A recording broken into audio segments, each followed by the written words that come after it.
ইরানের বিরুদ্ধে যুক্তরাষ্ট্রের যুদ্ধ নিয়ে প্রেসিডেন্ট ডোনাল্ড ট্রাম্পের কড়া সমালোচনা করেছেন মার্কিন সিনেটের সংখ্যালঘু নেতা চাক শুমার। তার অভিযোগ, কোনো সুস্পষ্ট কৌশল ও শৃঙ্খলা ছাড়াই ট্রাম্প যুক্তরাষ্ট্রকে একটি যুদ্ধে জড়িয়েছেন। এখন সেই যুদ্ধ থেকে বের হওয়ারও কোনো পথ তিনি খুঁজে পাচ্ছেন না। সামাজিক যোগাযোগ মাধ্যম এক্সে দেওয়া এক পোস্টে শুমার বলেন, ডোনাল্ড ট্রাম্প যুক্তরাষ্ট্রকে একটি অবৈধ যুদ্ধে জড়িয়েছেন। তার দাবি, এই যুদ্ধে যুক্তরাষ্ট্র হারছে এবং কিভাবে সেখান থেকে বেরিয়ে আসা যায় তারও কোনো পরিষ্কার পরিকল্পনা নেই।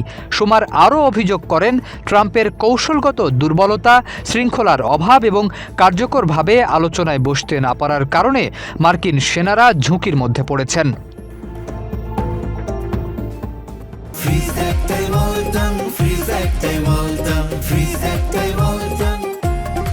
একই সঙ্গে এই যুদ্ধের প্রভাব পড়ছে সাধারণ আমেরিকানদের ওপরও। শুমারের দাবি, সংঘাতের কারণে নিত্যপ্রয়োজনীয় পণ্যের দাম বাড়ছে এবং এর চাপ সামলাতে হচ্ছে সাধারণ মানুষকে।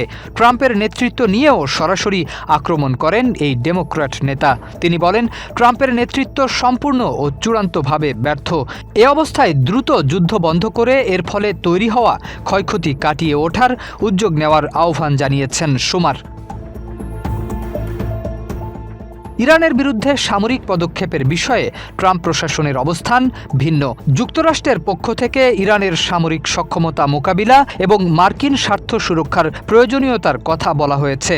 এর মধ্যেই ট্রাম্পের ইরান নীতি নিয়ে যুক্তরাষ্ট্রের অভ্যন্তরে রাজনৈতিক বিতর্ক আরও তীব্র হচ্ছে। যুদ্ধের উদ্দেশ্য, এর স্থায়িত্ব এবং শেষ পর্যন্ত যুক্তরাষ্ট্র কিভাবে এই সংঘাত থেকে বেরিয়ে আসবে, এসব প্রশ্নই এখন সামনে আসছে। শরীফ উদ্দিন, ইত্তেফাক নিউজ।